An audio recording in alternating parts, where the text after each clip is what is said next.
Welcome back to this edition of The Tax Lawyer on the Legal Broadcast Network. I'm Scott Drake, and my guest is Robert Wood, writing in Forbes. He is the principal at Wood LLP in San Francisco. This article is combining, well, it's about combining business and pleasure, which is something that a lot of people can do during the summertime that we're in right now, but there are some little things that you have to keep in mind. Welcome back, Rob. Thanks. Good to be here.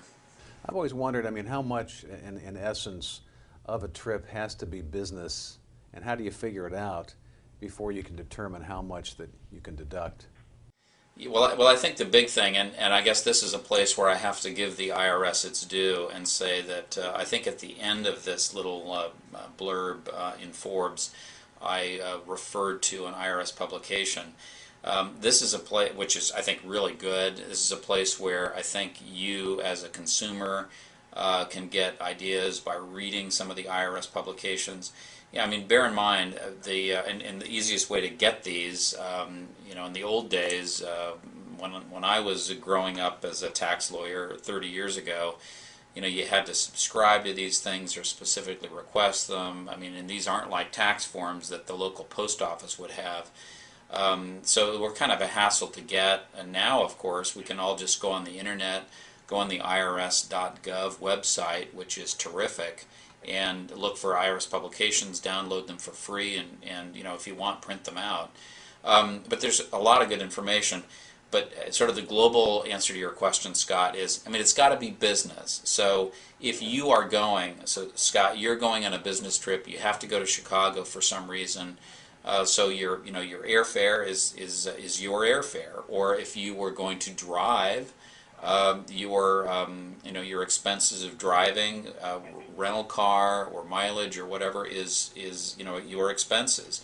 So those are business, and if you bring somebody along in the car, it doesn't incur any higher rental fee or mileage expense.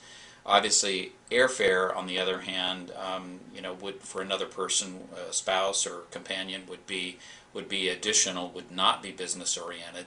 But there are even some ways around that. There's some rules about, for example, when spouses, should be treated as a company for business reasons. I guess my general advice on that one is it's tough to qualify, but again, you can, I think, buy your hotel room and various other things. You can end up having a lot of the expense sort of covered by the business nature of your trip. Mm-hmm. So you can travel to Chicago on business and then play golf with your brother-in-law and deduct the golf, but if you are, for example, having dinner with colleagues, even though there's not a particular it's not a particular business function, but you're having a meal with colleagues or you're entertaining some colleagues by playing golf, there are cases where that's deductible. Absolutely, and once again, I think you can get a good sense for what the IRS sort of likes and dislikes by taking a look at the IRS website. And incidentally, I mean, I've had, if some of us are paranoid, I guess, about taxes, and I've been asked a number of times recently whether the IRS tracks who visits its website, and can that make you likely to be audited or something. I can assure you that I'm 99.999% sure the IRS doesn't do that. In fact, I would hazard to say doesn't have the ability to do that. So please use the IRS website. It's quite good, and you can get a lot of good information there, from the IRS, from the horse's mouth. One thing I wanted to quickly touch on too, with the way the unemployment situation is right now, part of business actually is job hunting expense, and that's an area where you actually have some sort of leeway and can deduct a major portion of traveling when looking for employment. Yeah, the big thing on all of this, obviously I'm generalizing, but I mean, Scott, you're absolutely right. A big thing about all of this is documentation. I mean, keep receipts, it's a pain in the neck to do, I find, but you want to get in the habit of writing down trips in your car that are business related.